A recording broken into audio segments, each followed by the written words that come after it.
उद्देश्यों का निर्धारण और उद्देश्यों का निर्धारण ये हर क्षेत्र में निष्णात होने के लिए जीव निर्धारित करता है। सबके अपने अपने क्षेत्र हैं, सबके अपने अपने उद्देश्य हैं, और जब उन उद्देश्यों की पूर्ति करने के लिए उपाय अपनाने की बात आए तो सबके अपने अपने तरीके भी हैं। जिन तरीकों की चर्चा और जिन उद्देश्यों की बात पिछले कुछ दिनों से हम करते आ रहे हैं, और जिसमें एक उद्देश्य इस बात का भी कि जीवन को उस लक्ष्य तक पहुंचाने के लिए जहां तक निराकुलता हमें प्राप्त नहीं होती, बाधाओं से रहित होना हमारे जीवन में नहीं आता, कष्टों से मुक्ति हमें प्राप्त नहीं होती, तब तक हमें सतत बढ़ते जाना है। अब बढ़ना तो हर व्यक्ति को आता और बढ़ना चाहता भी, लेकिन बढ़ने के लिए मार्गदर्शन मिल पाना हर व्यक्ति को आसान नहीं। मार्गदर्शन पुस्तकों से भी मिल जाता, उस तक पहुंचने के लिए पुस्तक कुछ कारण बनती, लेकिन उस तक पहुंचने के लिए जो आगे बढ़ते जा रहे हैं वो पुस्तक से भी ज़्यादा दस्तक देने के लिए कारण बनते हैं। आप लोग समझ रहे होंगे हम क्या कहना चाह रहे हैं, और ये समझ रहे हैं तो बीच बीच में ये जो शब्द यहां से आपको सुनने को मिल रहे हैं उसमें स्वयं प्रश्न भी करते जाओ। प्रश्न सिर्फ जब प्रवचन समाप्त होने के बाद संचालक पूछते हैं उस समय कुछ हाथ ऊपर हो जाते हैं, कुछ लोग सोचते ही रहते हैं कि ये कहीं प्रवचन का विषय था भी कि नहीं था। और जो सोचते रहते हैं वो इसलिए सोचते रहते हैं क्योंकि वो प्रवचन में प्रति प्रश्न खुद से नहीं करते, समाधान बीच बीच में खुद नहीं ढूंढते। तब तो जाकर के खासतौर से पुरुषों की हम बात कह दें, उनको तो ये लगता है कि ये लिखाई पढ़ाई का और सवाल जवाब का पूरा जिम्मा महिलाओं के हाथों में है, और शायद वो इसलिए भी मानते होंगे कि दुनिया के सारे जितने भी क्वेश्चन वर्ड्स होते हैं, प्रश्नवाचक शब्द होते हैं, वो W से प्रारंभ होते हैं। हाउ, व्हाट, व्हाई, व्हेन आदि आदि। तो जैसे जितने भी प्रश्नवाचक शब्द होते हैं वो W से प्रारंभ होते हैं, इसलिए वुमन यानी कि महिला ये भी W से प्रारंभ होती है।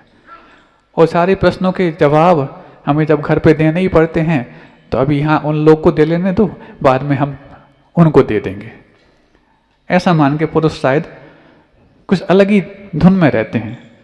और इस बार तो सारे किसान लोग हैं, अपनी धुन में सवार हैं। हाँ, सबकी अपनी अपनी धुन है, तो वो जब तक अपनी धुन में सवार हैं तुम भी अपनी धुन में सवार होना सीख जाओ। महाराज कब तक धुन लगी रहे, ये धुन के पक्के जो होते हैं वही अपने इरादे इतने पक्के रखते हैं कि तीर्थों के निर्माण जब हजारों वर्षों के लिए होने जा रहे हों तो सबके अपने पक्के मन को वो पक्के इरादे के साथ जोड़ करके ऐसे पक्की प्रभावना के लिए कारण बनते हैं जो सदियों तक इस मुंगावली का नाम रोशन करने के लिए कारण बनते हैं। तो हम बात कर रहे थे कि वो मार्गदर्शन की, तो मार्गदर्शन भी आवश्यक है उस लक्ष्य की प्राप्ति के लिए। और मार्गदर्शन का अर्थ कहीं ना कहीं हम उस नॉलेज या ज्ञान से समझते हैं जो हमें पुस्तकों से मिलता हो अथवा पुस्तक पढ़ने वालों से मिलता हो। पुस्तक पढ़ने वालों से भी मिल सकता, पुस्तक से भी मिल सकता, लेकिन उस तक पहुंचने की कला जिस व्यक्ति के अंदर तैयार हो चुकी है, वो इनके बगैर भी अपने जीवन में मार्गदर्शन पाते रहता। क्योंकि विद्याधर जिस वक्त ब्रह्मचारी अवस्था में है, उस समय के कुछ प्रसंग पिछले 1-2 दिनों से प्रारंभ हुए हैं। उसके पहले उनके बचपन के प्रसंग थे। इसी बीच में हम बचपन के प्रसंगों को ब्रिज के माध्यम से सीधा का सीधा मुनि दीक्षा और आचार्य ज्ञान सागर जी महाराज के संलेखना की ओर तक ले जाने के बाद वापस फ्लैशबैक के रूप में आपको कुछ ऐसी चीज़ें बताने का प्रयास कर रहे हैं जो शायद आपने पहली बार सुनने में आ रही होंगी। कुछ एक चीज़ें होंगी जो शायद पहले सुनी होंगी, लेकिन प्राय जो यहाँ से कहा जा रहा है वो पहली बार ही है। क्या हमारा ऐसा मानना ठीक है? और यदि ठीक है तो कुछ बातें और। तो जब विद्याधर आचार्य ज्ञान सागर जी महाराज के पास पहुंच चुके थे, आप सबको मालूम होगा किस प्रकार की परीक्षा हुई थी, ये तो आपने कई बार सुना है। और विद्याधर हो, कहीं विद्या पाकर उड़ तो नहीं जाओगे, जब एक सामने से प्रति प्रश्न आया तो उन्होंने उसी समय सवारी का त्याग किया था, ये भी आपको मालूम है। एक बार की बात है कि विद्याधर उसी अजमेर में, चूंकि मुनिराज ज्ञान सागर जी महाराज के आहार कराने तो रोज जाती, लेकिन गर्मी के समय में उनके आहार कराने के पश्चात वापस से लौट करके आए, जब उनको वापस बसतिका में विराजमान करने, फिर जाके स्वयं अपने भोजन करने लिए जाते थे। तो अलग अलग दिन अलग अलग श्रेष्ठी उनको ले जाते।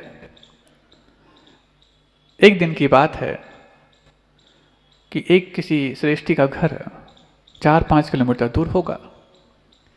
तो 4-5 किलोमीटर दूर जब जाना है, गर्मी का समय है, तो श्रेष्ठी ब्रह्मचारी विद्याधर को तांगे से ले गए। और तांगे से ले जाने के पश्चात जब वो वापस आए, आकर के कुछ श्रावकों ने मुनिवर ज्ञान सागर जी महाराज के सामने बात रखी कि ये कैसा सवारी का त्याग है। अभी अभी विद्याधर जी तांगे से गए, आपको मालूम है प्रसंग? नहीं मालूम होगा। और अभी अभी वहां से आए हैं। उस समय चूंकि शिकायत ऐसी नहीं कि पीठ पीछे की हो, जिसको चुगली कहा जाता है, सामने सामने की। क्योंकि विद्वानों के बीच में विद्वत शिरोमणि के रूप में गुरुवर ज्ञान सागर जी महाराज शोभायमान होते थे, तो विद्वान अपनी सारी बातें, जो भी मन की शंकाएं, उनके सामने रखते थे। तो जब ये वाली बात कह दी कि एक ऐसा सवारी का त्याग, अभी अभी तो ये विद्याधर जी तांगे से आए हैं, तो इसी बात को कहने के लिए पूरे तैयार हो ही रहे थे, बीच में ही विद्याधर जी बोल पड़े, जी गुरुजी मैं तांगे से आया, मुझे नहीं मालूम था कि सवारी का त्याग का अर्थ क्या है।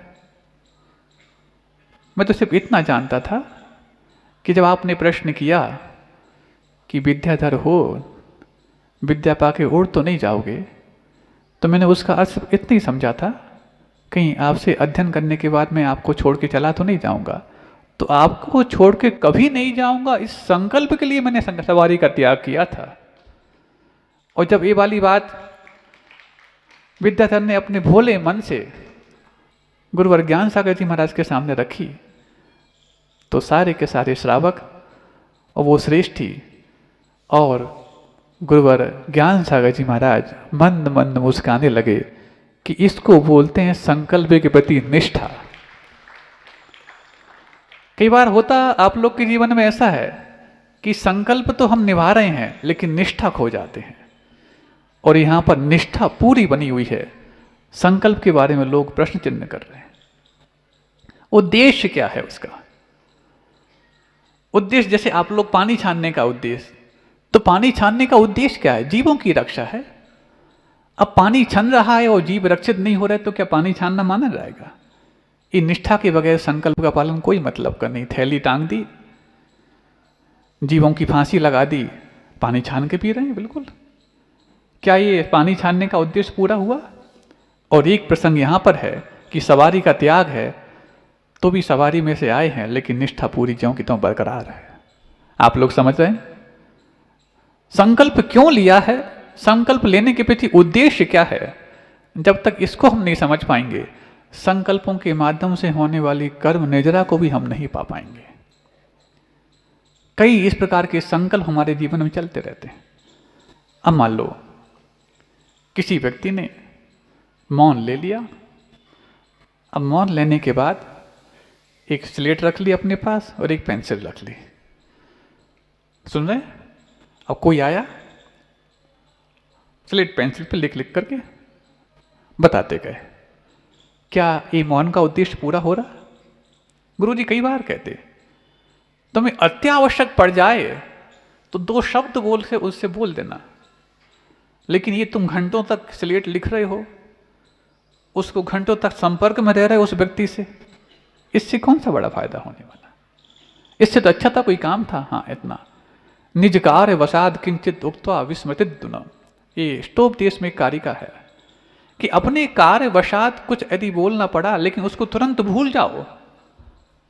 विस्मृतित दुतम, तुरंत उसको भूल जाओ, तब तो जाके उस मौन के उद्देश्य का पूरा हुआ। नहीं है, अब बैठे हैं, वो मुझसे तो बिल्कुल नहीं बोल रहे, इस नियम का पालन तो चल रहा है, लेकिन घंटों तक स्लेट, अब उससे इसके बाद क्या लिखना है, क्या आएगा, फिर उसके बाद, और पहले से स्लेट पे लिख के तैयार रखा कि वो आएगा तो दिखा देंगे हम कि हमारा मौन है। अब ये हमारा मौन है, इसको बताने के लिए क्या स्लेट पे लिखना आवश्यक है क्या? आप मौन है तीत पर्याप्त है। सुन रहे हैं आप लोग? और यहां पर क्या सवारी का त्याग है, लेकिन सवारी के त्याग के पीछे उद्देश्य क्या था? गुरुवर ज्ञान सागर जी महाराज का जो प्रश्न था, ये कहीं विद्या पाकर उड़ तो नहीं जाओगे, क्योंकि तुम्हारा नाम ही विद्याधर है। तो इस समाधान में उन्होंने विश्वास जताया था कि मैं कभी आपको छोड़ के नहीं जाऊंगा, ऐसी सवारी का त्याग मैंने किया है। और यदि आपकी सेवा में मेरे लिए समय और ज़्यादा देना हो, कहीं 5 किलोमीटर मुझे जाने और आने में और भोजन करने में समय ज़्यादा लग जाए, तो इससे अच्छा है कि सवारी का उपयोग करके आपके पास अधिक से अधिक समय दे पाऊं, इसके लिए मैंने उस तांगे को स्वीकारा है। आप लोग सुन रहे हैं? गुरुओं के जीवन की वो ऐसी अप्रत्याशित घटनाएं जो हर व्यक्ति के लिए एक नई सीख और नई सोच पैदा करने के लिए कारण बनती है। ऐसी एक बार की बात, चूंकि अध्ययन करने के लिए कई सारी चीजें गुरुवर ज्ञान सागर जी महाराज ने विद्याधर जी को उपलब्ध कराई। चीजों का मतलब कोई लैपटॉप, गैजेट्स, मोबाइल, ये सब कुछ नहीं। वो सब संसाधन जो विद्याधर के लिए, विद्या अध्ययन करने के लिए कारण बने। गुरुवर ज्ञान सागर जी महाराज ने सोचा कि ये कन्नड़ भाषी हैं, और कन्नड़ भाषी होने के कारण चूंकि इनको अब अधिकांश समय इस उत्तर भारत में रहने का मौका मिल सकता है, तो यहाँ पर इनको हिंदी में निष्णात होना आवश्यक है। तो एक नसीराबाद के राजकीय व्यापारिक विद्यालय के एक हिंदी विभाग के प्रोफेसर, जो HOD थे मनोहर लाल जी पाटनी, उनको कह दिया कि आपको, मनोहर लाल जी को कह दिया कि आपको विद्याधर को हिंदी सिखाना है। ठीक है, उन्होंने अपना टाइम तय कर दिया कि ये तो समय रहेगा। इसी बीच में स्वयं संस्कृत का अध्ययन तो करते ही थे, उनके लिए भी एक अलग से अध्यापक नियुक्त कर दिए गए थे। साथ ही विद्याधर जी को कुछ अंग्रेजी सीखने की भी इच्छा उस समय उत्पन्न हुई। अंग्रेजी माध्यम अलग है और अंग्रेजी भाषा अलग है, आप लोग समझिए इस बात को। आप लोग अपने बच्चों को इंग्लिश मीडियम के विद्यालयों में भेजते हैं, जबकि यहां पर इंग्लिश भाषा सीखने की बात कही जा रही है। भाषा के रूप में तो हमें किसी से गुरेज है ही नहीं। जब यहां पर हम जिनवाणी की पूजन करते वक्त बोलते हैं लघु भाषा 7 शतक सुचेत 10 अष्ट महाभाषा समेत, 18 महाभाषाएं और 700 लघु भाषाओं में जिनवाणी गुम्फित है। इन भाषाओं में वो समझने आने वाली भाषा दिव्य ध्वनि थी। तो भाषाओं से गुरेज नहीं है, लेकिन एक ऐसी भाषा जो आपके लिए आपके माहौल में कभी सीखने को नहीं मिलती, सुनने को नहीं मिलती, पढ़ने को नहीं मिलती, उस भाषा में यदि आप माध्यम बना करके अध्ययन करने जाओगे तो आप हमेशा मुखी खाओगे। इस बारे में कई बार चर्चाएं हुई हैं। तो इंग्लिश मीडियम तो वो होना चाहिए जो सुगमता से हमें कोई चीज को यहां से वहां तक पहुंचाने में साधन बन सके। माध्यम का मतलब क्या होता है? मान लो कोई गंध है, वो गंध यदि यहां से वहां तक पहुंचानी है तो बीच में एक एयर माध्यम होना चाहिए। और यदि यहां पर निर्वात कर दिया, वैक्यूम कर दिया, तो कितनी भी अच्छी गंध क्यों ना हो और यहां से हम वहां तक पहुंचाना चाहें तो पहुंच पाएगी क्या?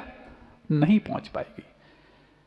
माध्यम वो वस्तु होती है जिसके द्वारा कोई भी चीज एक स्थान से दूसरे स्थान तक आसानी से गमन करती है।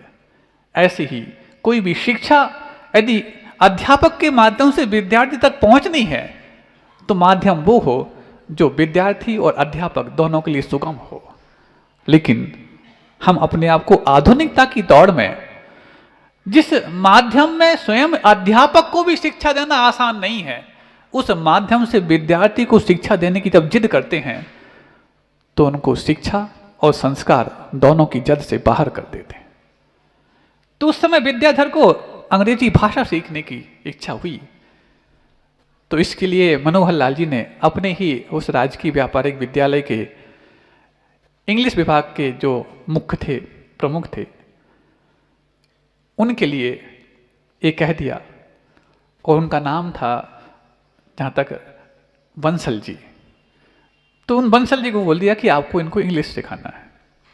अब देखना, संस्कृत के लिए अलग अध्यापक हैं, हिंदी के लिए मनोहर लाल जी हैं, और बंसल जी इंग्लिश के लिए हो गए। और बीच बीच में आचार्य ज्ञान सागर जी महाराज ने एक विशेष पंडित जी जो उनके पास आते थे, छगन लाल जी पाटनी, उनसे कह दिया कि आपको बीच बीच में धर्म चर्चा करने के लिए विद्याधर से समय लेना है, और विद्याधर को भी बोल दिया कि तुम्हें समय देना है।